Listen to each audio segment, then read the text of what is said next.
Bem-vindos a mais um Jump Talk, o podcast da Jump, onde nós recebemos executivos e líderes de mercado para falar sobre transformação digital, sobre tecnologia e hoje falar um pouquinho de cibersegurança. Para falar sobre esse tema, eu tenho aqui hoje Marcela. Bem-vinda, Marcela. Muito obrigada, Anderson. Um prazer estar aqui com vocês novamente e falar sobre esse tema tão importante com o nosso convidado. Bacana. E o nosso convidado, já que a Marcela adiantou que a gente tem convidado hoje, nosso convidado ele tem mais de 15 anos de experiência atuando na proteção de ambientes corporativos e ele hoje está como Blue Team SOC Manager na Logicalis. E ele vai trazer para a gente um pouquinho dessa experiência, vai falar um pouquinho sobre carreira e sobre como ele chegou nesse mundo de cibersegurança também. Adelson Mesquita, prazer em tê-lo aqui. Olá a todos, eu que agradeço, é um privilégio para mim, um prazer estar aqui com vocês para falar desse tema tão importante no nosso dia a dia e no dia a dia da população no geral. Perfeito. A gente teve um probleminha aqui antes de começar, por causa do nosso editor, mas eu vou começar da mesma forma que eu comecei da outra vez. A gente estava falando um pouquinho antes da gente começar a gravar, pela segunda vez, sobre um caso que eu tive na minha vivência na Vivo lá em 2006. E aí você falou, 2006 eu ainda estava no colégio. Isso aí. Né? E aí eu queria que você contasse um pouquinho para o público como que você saiu de 2006 lá no colégio e como que você chegou nessa posição que você está agora em cibersegurança. Bom, uma trajetória um pouco diferente, se não estranha, né? Eu nunca tive muita vontade de estudar tecnologia. Na verdade, eu não queria estudar nada, eu queria só curtir a vida, né? Enfim. Mas eu precisava fazer algo. Então, eu optei por estudar educação física. E fui em busca de um curso de educação física e iniciei. E até estudei um semestre de educação física, mas nesse meio tempo eu fui trabalhar como recepcionista em uma empresa de tecnologia. Na verdade, tecnologia e vendia serviços também, locações de sala, então precisava de alguém que tivesse um pouco de conhecimento em informática, né, como a gente chamava, e também o atendimento ao público. Então, por eu já ter passado, né, como estagiário pela Caixa Econômica, ter trabalhado na Prefeitura de São Paulo em praças de atendimento, então atendendo munícipes e público no geral, eu tinha esse skill, né, de recepcionar as pessoas e fui trabalhar nessa recepção. E aí acabou que eu também recebia ligações dos clientes da empresa de tecnologia. Sim. E acabei sendo o Service Desk ali mesmo sem um sistema. Meu sistema era um bloquinho de notas, onde tínhamos técnicos de campo, mas esses técnicos não davam conta de atender celular enquanto estavam visitando o cliente. Então tinha uma central ali de atendimento que era eu, né, que fazia as anotações. E posteriormente a gente começou a estruturar, né, criar um sistema para isso. E eu recebi um convite, né, e desafio dos diretores da empresa para atuar na parte de tecnologia. Mesmo sem ter o conhecimento, eles perguntaram se eu queria estudar. Estava ali no ambiente já, né? Exatamente. Então, investiram um curso rápido ali, né? Então, eu até lembro do curso de Active Director, né, que é um coração aí da rede, aí, enfim, faz toda a gestão de usuários e máquinas no ambiente Microsoft. E eu fui muito bem nesse curso, né? Então, tirei 10 lá, certificado e tal. E eu comecei a gostar. Então eu tranquei a faculdade de Educação Física e fui estudar redes de computadores. Isso já ali 2008, 2009. E concluí esse curso, né, ali em 2011, 2012. E então já tinha algo que me direcionava para trabalhar com segurança, onde a gente falava somente de firewall e antivírus. Sim. Mas eu já tinha ali uma vontade de aprender segurança da informação, proteger sistemas, enfim, né? Nem tínhamos tantas séries ou filmes assim, mas eu já tinha algo em mim. E é o que tem um pouco a ver com o que a gente tinha falado até antes, né? Antes segurança era segurança de rede. Exatamente. E era isso, né? Exatamente. No máximo, alguém entrava em um site, pichava, né, ou indisponibilizava, mas não tinha roubo de dados, sequestro de dados, pedindo resgate, por exemplo. Sim. E basicamente é isso, né? Então, concluí a faculdade, busquei certificações de mercado, né, fabricantes como Cisco, Checkpoint, ITIL, né, para me envolver mais ali na entrega de serviço com qualidade para os clientes. E pós-graduação, MBA em segurança, e continuo estudando até hoje, né? Então, uma trajetória aí de 15 anos de atuação em tecnologia, 13, 14 anos aí em segurança da informação e agora, né, também cibersegurança, porque existe a segregação do que é segurança Sim. de informação, não importa se seja ela digital, física, e o ciberespaço, que é quando eu estou protegendo algum sistema e utilizando algumas ferramentas de defesa para isso. E aí, você falou desse seu conhecimento técnico, né, em todo esse estudo que você fez, e como gestor? Porque hoje você está como gestor do Blue Team e do Sim. SOC. Como que foi esse caminho para você desenvolver esse papel também, de não só olhar tecnicamente para a cibersegurança, né, para a segurança de informação, mas para a gestão desse processo, que deve ser algo bem complexo, né? Sim, sim. Obviamente, é um caminho não tão natural, né? A maioria das pessoas que atuam muito com técnico não querem ser gestores porque gostam muito do técnico. Sim, E aí, a partir de um momento, né, chega uma bifurcação onde você precisa escolher. Poxa, eu vou ter que deixar o técnico um pouco de lado e me dedicar mais à governança corporativa, pensar, né, no negócio, falar a linguagem do negócio, motivar a equipe, o time que você está fazendo a gestão ali. Então, foi bem desafiador para mim. Num primeiro momento, talvez eu não quisesse tanto, né, ser líder ali, falando mais de gestão em si. Eu sempre atuei com liderança, né? Então, desde o Service Desk, eu já coordenava uma equipe ali pequena de 4 pessoas, mais ou menos, porque eu fui pioneiro, fundei o Helpdesk lá com o sistema de bloco de notas. E as outras empresas que eu fui passando, né? Então, depois dessa empresa, onde eu atuava com redes especificamente, implantando redes pequenas e médias empresas, eu fui trabalhar num SOC.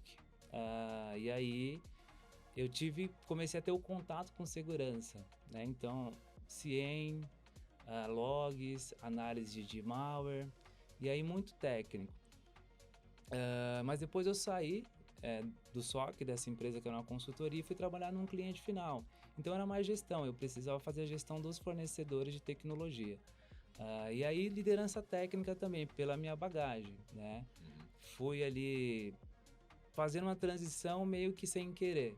Me davam atribuições onde eu tinha que entrar mais em reuniões e tomar decisões ali baseadas, né, no budget que a gente tinha, nos nossos recursos. Então, atuar como gerente de projetos também, criando cronogramas, desenhando a arquitetura, e quem era o executor era a parte técnica. Então, eu deixei de ser técnico, né? Mais para fazer a arquitetura mesmo, documentação, a governança da informação ali, da tecnologia da informação num princípio, né? E depois segurança. Então, esse caminho, né, projetos atuando como gestor, né, e não mais como técnico, foi me dando essa visão. E, obviamente, o network, né? Pessoas que eu conheci durante a faculdade, durante as empresas que eu passei, foram mudando de empresas, então, atuando em cargos de diretoria e gerência, e na nossa área, no nosso meio tecnológico e cibersegurança, a gente tem acesso a muita informação privilegiada. Então, às vezes, a gente prefere trazer alguém que a gente confie do que alguém que tem uma visibilidade de mercado, mas eu nunca trabalhei. Né? Então, as oportunidades foram aparecendo nesse âmbito. Eu tenho um cargo de liderança e eu sei que você entende tanto do técnico quanto da linguagem ali mais de governança, e aí você precisa começar a olhar também para o negócio, porque no final do dia tudo é negócio. Se alguém te contrata para proteger um sistema, por exemplo, e deixar ali um SOC monitorando 24 horas por dia, 7 dias por semana, 365 dias por ano, é porque um negócio não pode parar. Alguém vai perder dinheiro e, dependendo do montante, eu posso ter um prejuízo muito grande ou até fechar alguma empresa. Tá? Então, foi um curso natural, mas não foi uma tomada de decisão minha assim, olha, eu quero ser gestor de tecnologia. As situações vão acontecendo, muito desafiadoras às vezes, e aí resiliência é um ponto importante, principalmente quando o diretor da empresa que você atende chega, bate na mesa e fala por que meu sistema está fora. E aí, nesse meio tempo, você já está em uma sala de crise, né? Ou uma war room, discutindo o que está acontecendo para impactar o ambiente, quais são as formas de mitigar e buscando restabelecer a operação, né, daquele negócio que seja. Sim. Então, 15 anos, né, é um bom tempo para você aprender, errar, né? Errei bastante ali em algumas situações, mas a gente vai aprendendo, né, com os erros, Sim. aprendendo a lidar com pessoas, porque a gente está lidando com pessoas o tempo inteiro. E aí, estar à frente de uma equipe é você perceber também como que cada um está atuando. Está performando bem, de repente tem uma pessoa que não está num bom dia, e aí tem que ter essa percepção. Porque se a pessoa não está bem porque o filho dela está doente, ela brigou com o namorado, com a namorada, a gente sente às vezes, né? Uhum. Então, não dá para focar somente, poxa, em máquina, né? Porque daí a gente fala em pessoas, processos e tecnologia em governança. Então, muito, né, do que a gente aprende em boas práticas de mercado, né, em boas práticas de entrega de serviço, quando a gente fala de governança, a gente tem pessoas em primeiro lugar, que é o que a gente precisa cuidar para que desenhe os processos e a gente tenha o apoio da tecnologia para fazer a entrega final ali Sim. do serviço. Não, bacana. Acho que você falou, as coisas vão acontecendo, né? Quando Sim. você é muito técnico, você está numa área técnica e precisa passar por esse nível de gestão, eu acho que é meio natural isso acontecer, a não ser que você fale, não, eu quero ficar no Exato, técnico, né? Aí existe, você, exato. você continua avançando para outro lado, né? Marcela, você tem alguma questão? Tenho assim, aproveitando essa questão de gestão, né? Eu ainda sinto que a cibersegurança ela é tratada somente quando há uma crise. Ela não é tratada como prevenção, somente como crise. E que muita parte de gestão de algumas empresas, como executivo, eu tenho contato com alguns C-level, gestores, eles ainda consideram a governança como a segurança deles.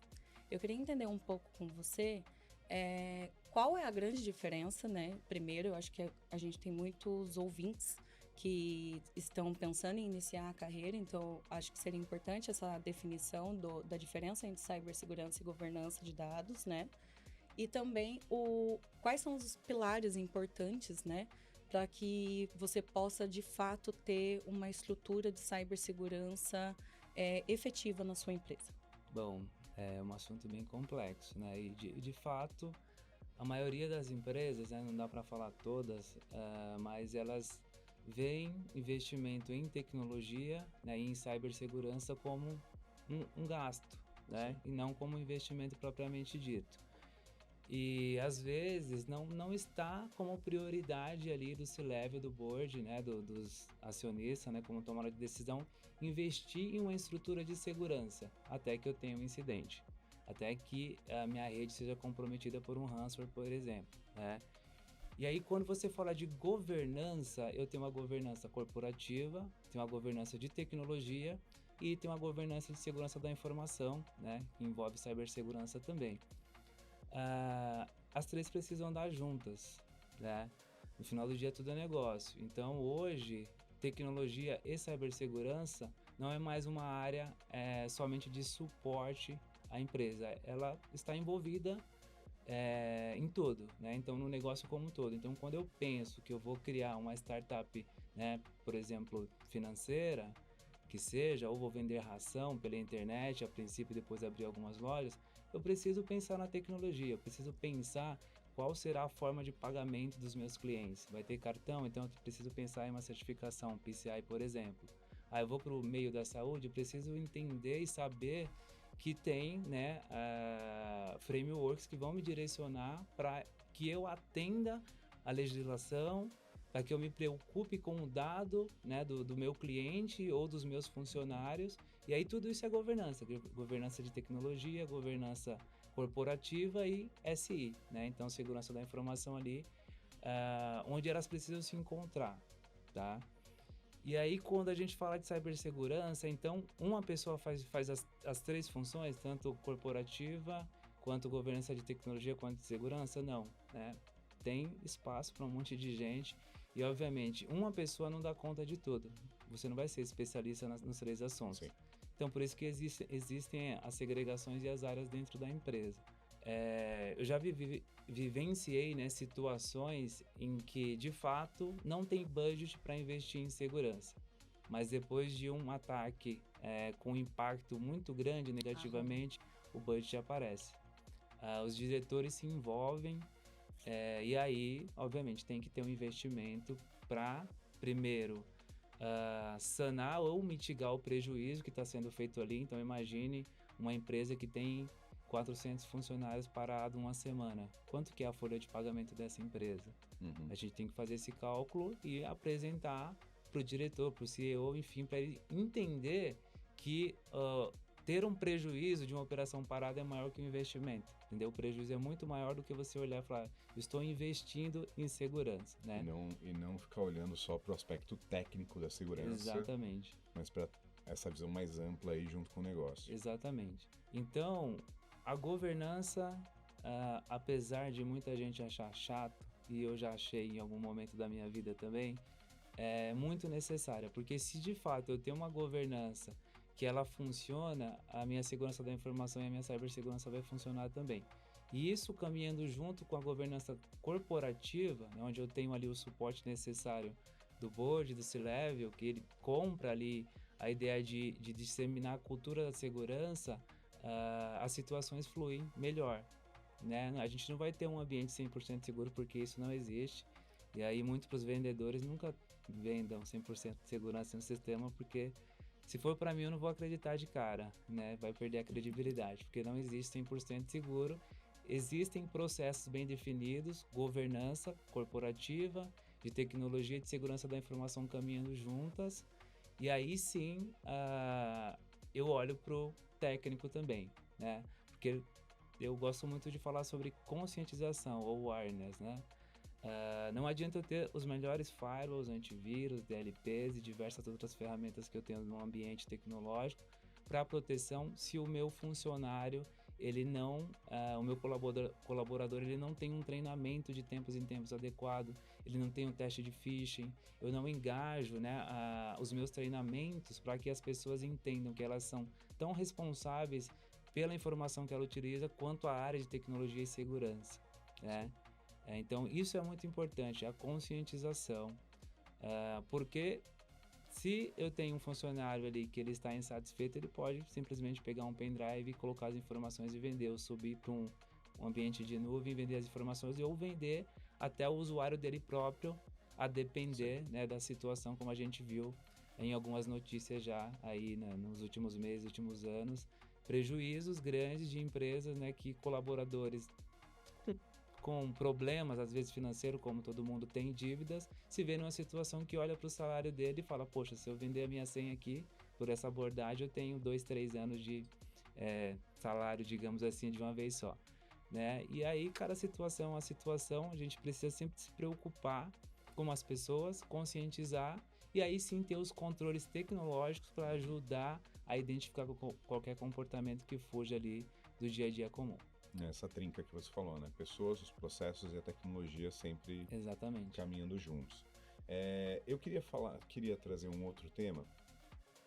Eu achei que você ia entrar um pouquinho nisso, mas você foi por uma outra linha.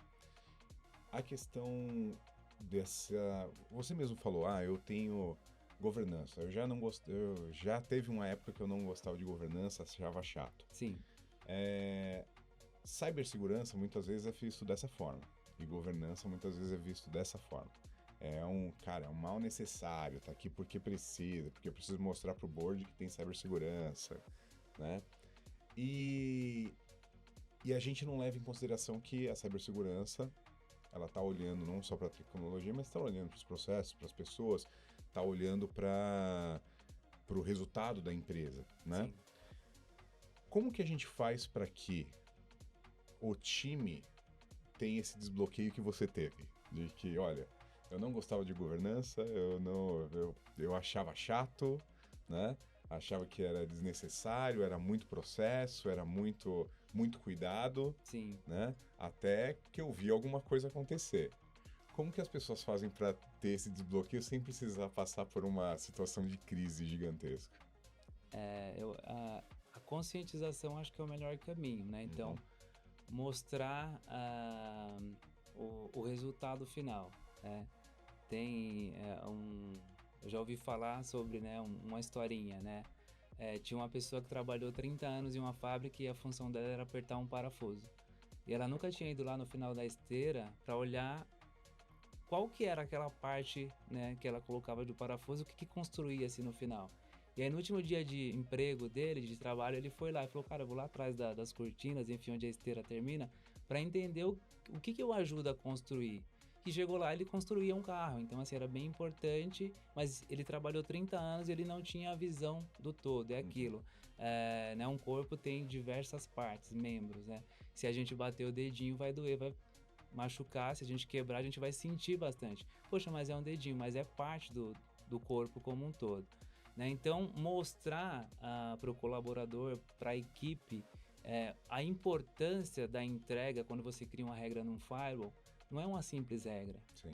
Porque os colaboradores, né, o público mais técnico, eles acham, né, uma encheção de saco a governança. Quando fala, poxa, você tem que registrar tudo o que você está fazendo, você tem que abrir requisição, você tem que abrir incidente, você tem que documentar. Ah, mas por que eu preciso fazer isso? Cara, então imagine que assim, como que eu vou ter um KPI seu? Como que eu vou saber durante um ano o que você fez se eu não tiver esses números?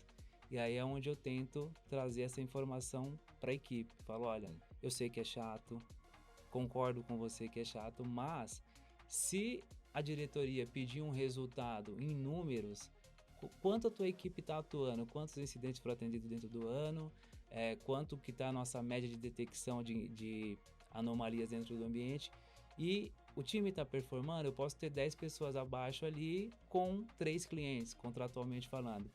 No final do dia tudo é negócio. Isso está sendo benéfico para a empresa? Os resultados lá das pessoas que tomam as decisões estão sendo atendidos, eles estão contentes com isso?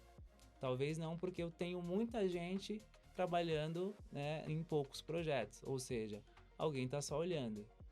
Então, tomada de decisões, né? Então, não somente essa, a governança apoia, né?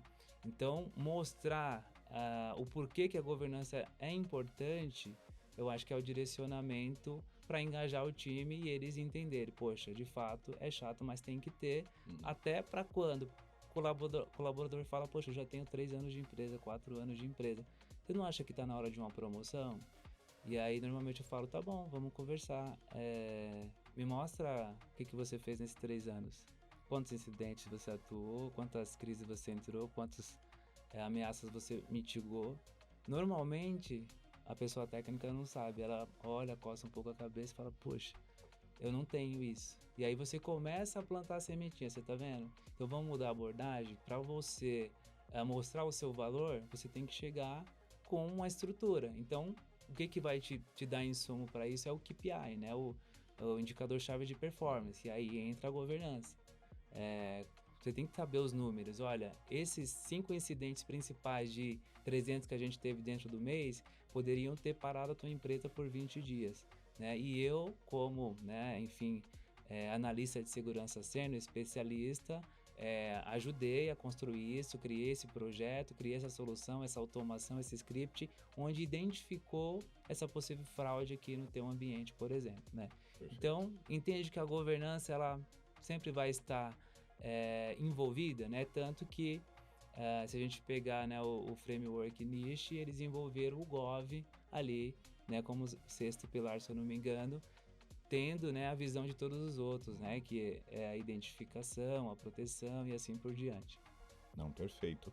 E aí, falando um pouquinho, a gente falou dessas falhas de segurança, falou do impacto que elas causam, né?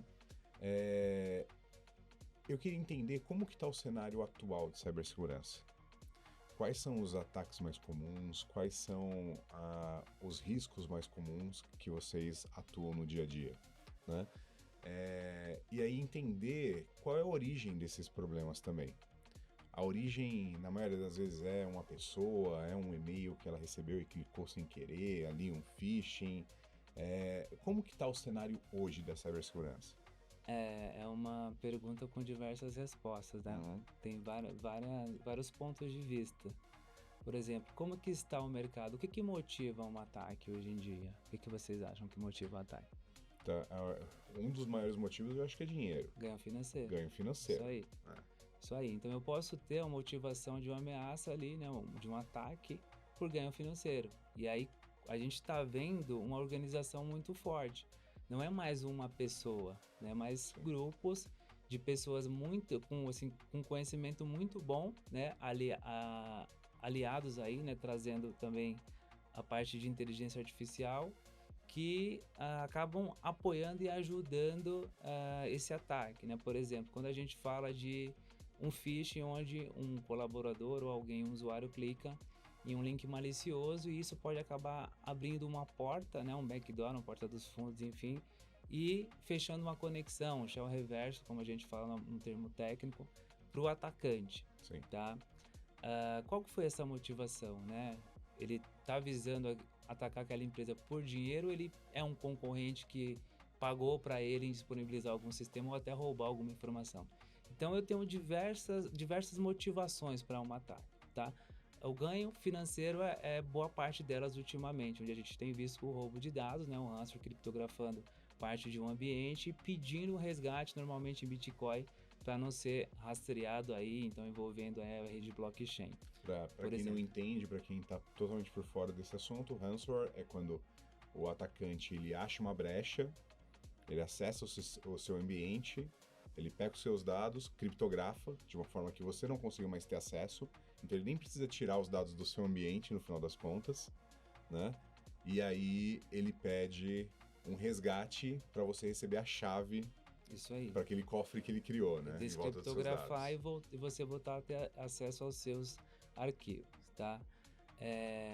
Só um adendo. Normalmente eles fazem a exfiltração do dado. Eles Eles tiram não o dado de lá. mantêm no ambiente, porque eles têm que ter uma garantia para te chantagear. Eles vão falar, poxa, eu tenho acesso aos seus dados aqui, sei lá, né? Por exemplo, 1000 gigabytes, 10.000 gigabytes, 10 teras de dados. E aí ele fala, poxa, eu tô com os teus dados, se você não me pagar, né, eu vou colocar na rede as informações dos teus clientes, tua marca vai ter uma visibilidade ruim. E aí algumas empresas falam, tudo bem, eu tenho um backup. E aí o que acontece? O vazamento da informação, porque Sim. ele já tem essa informação. Então para ele vai falar, tudo bem, não recebi, mas vou denegrir a imagem da tua empresa, tô expondo aqui as informações. Então, poxa, né, um banco X vazou todos os dados de cliente, endereço, nome completo, CPF, RG, né, score, e aí vende essas informações também aí na Dark Web, tá, para que pessoas comprem e possam utilizar esses dados, né? Poxa, de que forma? O que acontece se meu dado for vazado hoje? O nome completo, nome de pai, nome de mãe, data de nascimento, endereço, você consegue, por exemplo, entrar em um banco digital e criar uma conta e o cartão ficar pronto na hora. E aí você consegue já sair comprando um monte, né, de coisas que você queira, tá? Então, um exemplo, né, bem assim do que pode acontecer com os meus dados, tá? Então, o cenário atualmente é isso, é muita questão do ganho financeiro, tá? E aí o ransomware é um dos principais ataques que vem acontecendo aí. Dentre diversos outros, né? Quando eu olho para uma empresa ali, eu falo, poxa, o que eu tenho que proteger? Cada negócio ele tem a sua particularidade, né? E as suas ameaças, né? Então, uma empresa do mercado financeiro, eu não posso ter o mesmo olhar do que uma empresa do mercado agrícola, por exemplo. Tá? Eu preciso entender o que é importante para aquela empresa, qual sistema ali, né? Qual ERP, enfim, um SAP que ele possa ter, onde envolve diversas áreas do ambiente dele que eu preciso proteger. O que é mais importante para você, cliente? Já que você tem uma loja, né, online, você tem um e-commerce e não tem loja física. Então, eu preciso me preocupar com o perímetro físico nesse contexto? Não. Eu preciso olhar ali muito para ambiente de nuvem e disponibilização do site dele para vendas, né? Então, load balance, né? Então, eu coloco um AF na frente, por exemplo, que é um firewall de aplicação web, tá? E aí eu vou controlando isso de acordo com vulnerabilidades que são expostas, né? Porque a cada solução que o mercado tecnológico, os desenvolvedores criam para um negócio, eu crio também um problema de segurança. Então, por isso que temos aí muitas formas de ataque, muitas vulnerabilidades e os atacantes, né, têm diversas formas de burlar as defesas. Tá? Então, em contexto geral, como é que está o mercado de cibersegurança? É isso, muita vulnerabilidade e aí o contexto o atacante ele sempre vai estar um passo à frente, como o bandido está à frente da polícia. Sim. Mais gente atacando do que protegendo. Aproveitando um pouco desse tema, né, desse tópico, eu queria entender se há algum ponto cego, aquele lugar que as empresas geralmente não olham e que devido agora ao uso de IA ou atualizações de tecnologia, ultimamente anda sendo utilizada mais para invasões e crises que possam intervir ali na segurança. Pontos de falha sempre vai existir, né? A gente não consegue, falando de monitoramento de SOC, monitorar um ambiente inteiro, tá? Financeiramente é impossível, é inviável. Você não consegue ter ali um monitoramento, logs sendo enviados para um gerenciador de logs de tudo que tem no seu ambiente, estações de trabalho, enfim. Você teria que ter storages, né, locais ou então espaços na nuvem e gente para olhar isso, Sim. tá? Então, parte que sempre vai estar vulnerável, parte humana, tá? Isso daí é indiscutível, né? O usuário da informação. E quando eu falo usuário, eu falo dos profissionais de tecnologia e segurança também, as pessoas da área de segurança. Eu, como, né, uma pessoa ali, um evangelista de segurança, eu também estou passível de cair em algum golpe ou clicar em algum link. A depender do meu dia a dia, como que eu estou emocionalmente, eu posso ter a exploração por engenharia social, tá? Alguém que sabe que eu gosto de tecnologia, de falar de tecnologia, pode me mandar um e-mail, por exemplo, me convidando para um podcast, como esse daqui.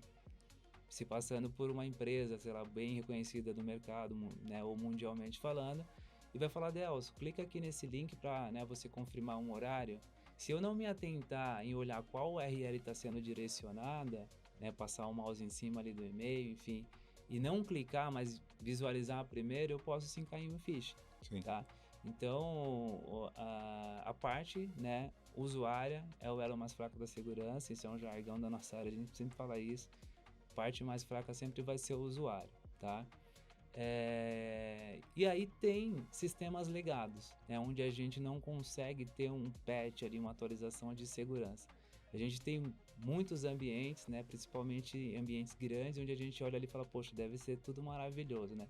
Mas normalmente o que está suportando ali a venda, né, daquele negócio, de um produto, é um sistema legado que às vezes a pessoa que construiu nem está mais na empresa, e aí você não pode simplesmente tirar aquele sistema do ar, porque vai inviabilizar o negócio, né? Alguém vai deixar de ganhar dinheiro se você disponibilizar. Então a gente vai empurrando com a barriga, né? Até que de fato tenha que substituir aquele sistema ou por um ataque, né? Ou indisponibilização dele mesmo, a gente precisa substituir, tá? Então, usuário, sistema legado e a falta de conscientização dos usuários. Sim. Isso é um gap com certeza, né? Eu vejo muitas empresas investindo em tecnologia, somente aí esquece da tríade, né? Pessoas, processos e tecnologia. E como que foi a transformação, muito boa a resposta, mas como que foi a transformação do seu dia a dia? O que você tem sentido de transformação nesse mundo depois que a IA, principalmente a generativa, se tornou mais popular, né? A gente tem visto que cada vez mais pessoas têm utilizado a IA generativa para, por exemplo, fazer desenvolvimento de sistemas, usando Cloud Code, Codex, todas essas soluções de mercado. Semana passada, por exemplo, teve uma falha lá de ingestion, né, por causa de códigos desenvolvidos com Cloud Code que afetou mais de 4.000 projetos no mundo. Você tem os grupos de atacantes, né, os criminosos, usando cada vez mais IA e a generativa para poder fazer seus ataques. Como que a inteligência artificial mudou o seu dia a dia? A inteligência artificial, ela está muito em alta atualmente, né? E aquilo foi construído para benefício da população, mas aí alguém sempre vai transformar isso, né, em um mercado, né, para um ganho, novamente, financeiro é o que mais a gente tem visto. Sim. Então mudou muito, né? É até meio que assustador, porque antes a gente conseguia identificar um phishing ali por conta de uma escrita mal feita, né? Uma desconcordância verbal, por exemplo, ali, né, gramatical dentro de um e-mail. Hoje em dia a gente pede um texto meio que perfeito para convencer a pessoa do outro lado, e aí em 30 segundos a gente tem esse texto, né? E aí a gente consegue também, conversando com chats de IA, construir formas, né, de criar, por exemplo, um malware. Como que eu posso criar um malware? Normalmente, né, pela ética da IA, ela vai falar, olha, eu não posso te dar essa informação assim, porque, né, vai em desencontro à minha política. Mas se você mudar a tua forma de perguntar, em como Sim. que eu poderia me proteger, me dê essa arquitetura. Aí você consegue olhar para aquele código, né, e aí junto, aliado a outras ferramentas, você constrói um malware, por exemplo, tá? Então, do ponto de vista de segurança, né, como que a gente tem visto IA? A IA é muito boa, né? Então a maioria das soluções, se não todas ultimamente, falando de Next Generation aí, Firewall, CIEM, IPS, DS, DLP, ela vem com a IA, né, embarcada nela. Por quê? Não dá para combater um ataque sendo feito por IA somente com o analista ali ou a parte humana. É impossível, Sim. tá? Então a gente tem utilizado aí algumas análises preditivas e o machine learning, né, dos ambientes aí voltados com IA para proteger. Então, o comportamento do usuário, por exemplo, o behavior, né, o machine learning ele aprende. Então, a IA ela aprende o ambiente e aí a gente estava comentando também um pouquinho, né? Então, se a Marcela, por exemplo, todos os dias ela faz um determinado trajeto para chegar no escritório onde ela trabalha, o GPS dela já entende isso. Sim. Né? É tanto que quando você vai lá no histórico, ele já diz, ó, você vai ir para esse local, né? Segue, resume aqui, enfim. Se, né, porventura, trazendo para o mundo tecnológico, o usuário da Marcela começa a acessar sistemas que ela normalmente não acessa, essa IA vai captar esse comportamento diferente e vai gerar um alerta nas nossas ferramentas de defesa. Né? Então, eu posso ter uma orquestração onde eu vou bloquear o usuário da Marcela por 30 minutos até que eu confirme com ela o que está acontecendo. Perfeito. Tá? Num exemplo assim bem simplório, basicamente é o que a gente tem olhado e buscado o apoio da IA para a proteção dos ambientes. Porque hoje está bem difícil de identificar humanamente falando, né? A tua voz pode ser clonada, a tua imagem pode ser clonada e transformada em um vídeo. A gente tem fotos, né, que te colocam em qualquer situação hoje em dia. Fora o que você falou, né? Do volume também de dados que você tem, né? O volume de logs que Sim. você tem. Fica humanamente impossível ter alguém olhando para aquilo o tempo inteiro. Exatamente. É isso.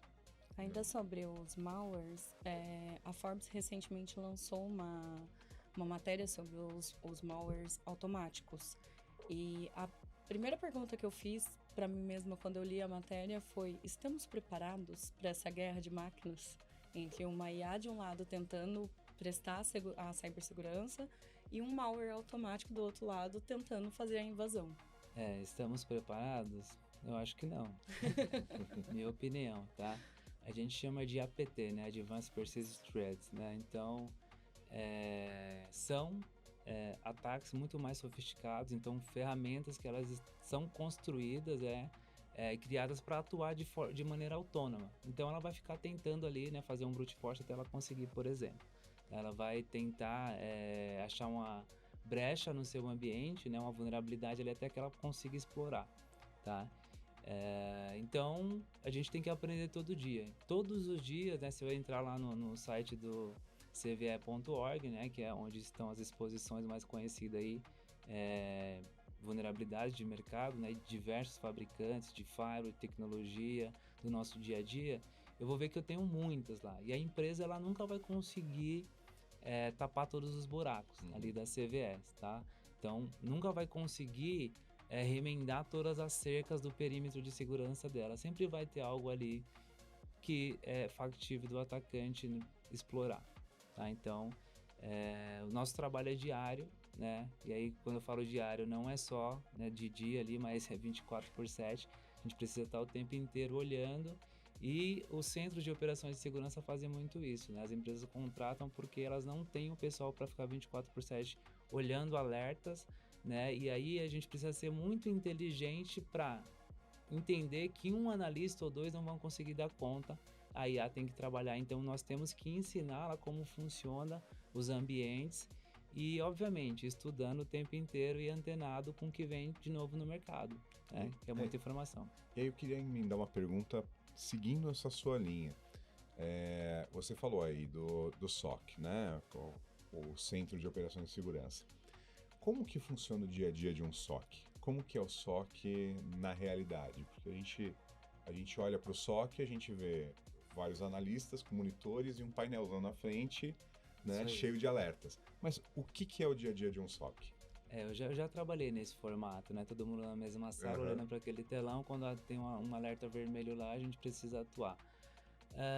No período pós-pandêmico, aí a gente tem muita equipe descentralizada, né? Então as pessoas trabalham de casa hoje, né? Então não tem mais aquele telão grandão. Até tem algumas empresas, mas normalmente tem 5, 6 pessoas ali bonito. olhando, exatamente, para ficar bonito.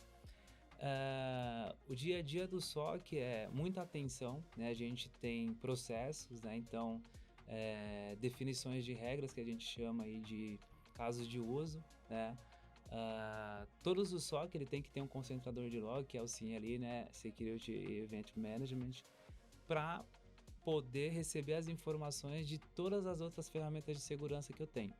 Então imagine se eu precisasse ter um profissional para olhar antivírus, um profissional para olhar IDS, olhar IPS, olhar DLP, né, olhar diversas outras soluções WAF.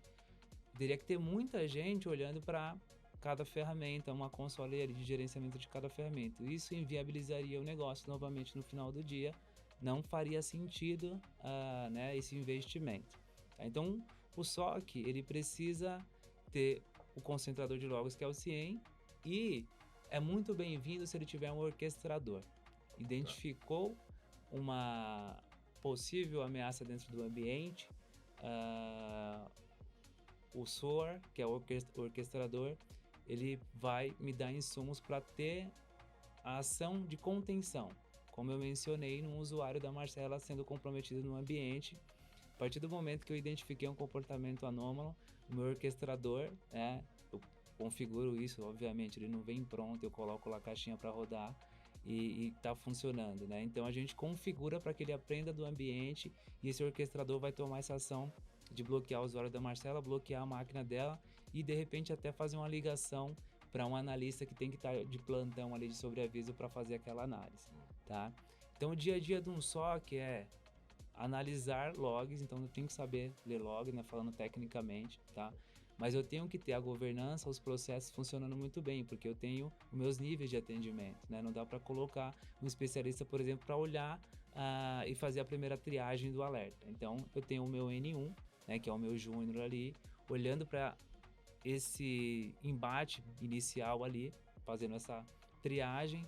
Se ele precisar de um apoio, eu vou ter um escalonamento.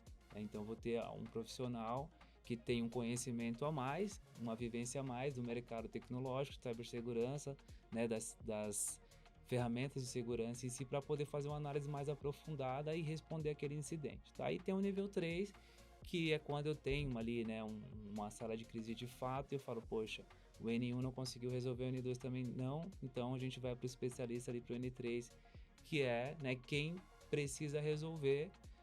E se não resolver, a gente vai ter que escalar um fabricante, né? Ou até, poxa, comprometeu aquele sistema, não tem como recuperar.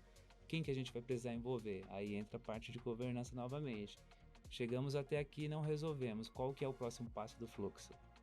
Ver se tem um backup, acionar o dono daquele ativo. Então, o SOC é isso, é 24/7. Sempre tem que ter alguém olhando, tem que ter o backup das pessoas, então 2, 3 pessoas no turno. E tecnologia envolvida ali, principalmente agora falando de IA, né? Então a gente já tem algumas situações em que o primeiro atendimento, a triagem que é feita e a análise é feita pela IA. E ela é muito mais assertiva que uma parte humana ali, com certeza. Ela pode pegar situações em que ocorreu um incidente, onde esse incidente nos 3 últimos meses ocorreram 10 vezes. Então ela vai correlacionar essa informação e vai falar, ó, se você já tem, esse é o 11º incidente envolvendo esse cenário. E aí ela pode me dar uma ação de contenção para que eu, de fato, corrija na raiz do problema, né? Então, Perfeito. do que ficar só remediando. Ótimo. E aí uma outra coisa que eu queria, que tá ligada ao SOC também, no começo da conversa eu te apresentei como Blue Team and SOC Manager. O que é esse Blue Team? O que é o Red Team? Algumas pessoas falam Sopa de de Purple letrinhas. Team, né? Você consegue falar para o público um pouquinho sobre o que é cada um deles e qual é o objetivo de você e por que ter cada um desses times dentro da empresa? Claro, com certeza, né? Bom, são diversas nomenclaturas que a gente tem na área de tecnologia, área de cibersegurança principalmente, né? Então, quando eu falo do Blue Team, né, ou a equipe azul, eu estou falando do time de defesa, onde eu tenho que me preocupar por onde que o atacante pode entrar, né? Aí quando eu falo de Purple Team, é quando eu junto o meu Red Team com o meu Blue Team. É como se eu combinasse um jogo com ele, né? Vamos fazer uma analogia com um treino aqui de futebol. Eu vou bater um pênalti e vou falar pro goleiro, cara, eu vou bater do lado direito e você vai ter que pegar. Não sei se eu vou bater muito forte ou se eu vou dar um toquinho mais fraco, mas vai ser do lado direito, tá bom? E você precisa estar lá para defender. Tá. Então, esses exercícios, quando eu junto os dois times, né, e algumas empresas têm isso, né, ou algumas contratam esse exercício de Purple Team para testar as ferramentas de defesa de fato. Tá? Então, eu tenho essas equipes trabalhando junto, Blue Team, Red Team, forma o Purple. Meio que um jogo combinado para você ficar testando aquele ambiente a todo momento. Testa um determinado sistema, se a minha ferramenta de defesa não pegou, por exemplo, um ataque que o Red Team fez, aí eu tenho margem para correção. Gera um relatório e fala, não pegou esse tipo de ataque aqui, esse brute force, né, existe uma vulnerabilidade, a gente conseguiu entrar no ambiente. Perfeito. Então a gente corrige isso, tá? O Purple Team é diferente de um pen test, né? Quem faz o pen test normalmente é o Red Team, que é a equipe de ataque, tá? Então tem empresas que contratam um pen test, né? O Red Team ali para testar diversos sistemas no geral e dependendo do acordo, né? Do contrato que é feito ali, eu posso delimitar até onde que o Red Team pode atacar. Ele pode disponibilizar o meu ambiente, por exemplo, se ele conseguir. Aí seria um exercício mais hard, assim, sabe? Tipo, vai até onde você conseguir. Normalmente isso não acontece, tá? O dono da empresa fala, não precisa disponibilizar, mas eu quero entender quais são as brechas que eu tenho, né? Então, existem outras cores de time também, mas é muita informação. No geral, é Blue Team, Red Team, e aí quando eu junto as duas, eu tenho o Purple Team com esse jogo combinado. Perfeito. Marcela, alguma outra questão? Na verdade, eu queria mais entender num cenário como se um C-level, um diretor que está ouvindo esse podcast agora e tem interesse em começar a investir em segurança, em cibersegurança na empresa dele, por onde começar? Qual é o primeiro passo? Por onde eu começo? O que eu consigo, de fato, oferecer a esse C-level, dar esse direcionamento para ele? É uma ótima pergunta, né? A depender do tamanho da empresa e da governança que é aplicado, que existe ali naquele ambiente, eu preciso entender onde eu estou agora e aonde eu quero estar do ponto de vista de maturidade de segurança. Tá? Então, o primeiro passo é, eu tenho isso documentado? Eu sei, por exemplo, quantos ativos eu tenho na minha rede? Eu sei qual que é o valor desses ativos? A gente chama isso de assessment, né? Que é uma avaliação inicial. Eu preciso ter essa fotografia, esses exis. Como está meu ambiente agora? Então, eu tenho um processo bem definido de governança para segurança. O meu usuário, ele tem uma política onde ele altera a senha dele de tempos em tempos, uma vez no mês ou uma vez a cada 3 meses, por exemplo. Quando vai ter alguma alteração no meu ambiente tecnológico, existe um comitê onde se reúne e é discutido se de fato isso vai apoiar o negócio ou não, ou quais são os riscos de ativar, né, uma característica X de algum sistema ou não ativar, qual que é o risco para o negócio, tá? Então, se eu estou partindo agora para segurança, acabei de chegar numa empresa, imagine eu como gerente de tecnologia de segurança, acabei de chegar na empresa, eu não conheço como é que tá, eu vou precisar chamar as pessoas que já estão ali, vou falar, tem a documentação do ambiente? Normalmente não vai ter, se tiver tá desatualizado. Então, eu preciso fazer ali, né, uma análise do meu ambiente, um assessment em si, e isso eu contrato uma consultoria para me ajudar. Perfeito. Tá? Olhando para o framework de mercado, para o niche, para o syscontrol, né, onde esses frameworks me apoiam para eu saber onde eu estou e onde eu quero chegar, tá? Então, é o início de tudo. Se eu não sei onde eu estou, como que eu vou colocar um objetivo de onde eu quero chegar? Não, perfeito. E aí eu queria fechar com uma outra questão, que é sobre a carreira. Você falou um pouquinho da sua carreira, até chegar na cibersegurança e até chegar na posição que você está agora. Se uma pessoa que está assistindo a gente quiser começar numa carreira de cibersegurança, quiser partir para essa carreira, qual o caminho que ela tem hoje para tomar? O que você daria de conselho para as pessoas? Se eu quero hoje, né, iniciar na área de tecnologia, ou já estou com tecnologia e quero ir para a área de cibersegurança, não tem outro caminho a não ser estudar, tá? Mas o que eu vou estudar? Porque tem bastante informação, muitos cursos, muito material gratuito, né? A gente olha a cibersegurança, outro dia mesmo, eu olhei uma mandala de cibersegurança que você olha e você não entende nada. É isso aí. Você tem 20 pontos na mandala, cada ponto ramifica para mais 20 e você não sabe para onde seguir. Assim, falando tecnicamente, tá? Quando eu falo de segurança, não somente tecnicamente eu vou atuar, eu posso atuar com a governança, com os padrões, então ISO 27001, ISO 27002, e me especializar nessa área ali, então pensando mais em auditoria, sendo um auditor, por exemplo, ali, auditar ambientes, auditar sistemas. Mas se eu estou indo, né, pensando mais tecnicamente, eu preciso buscar conhecimento e aprofundamento técnico. E onde eu busco isso? Principalmente em certificações bem reconhecidas. Por exemplo, agora eu posso citar algumas, né?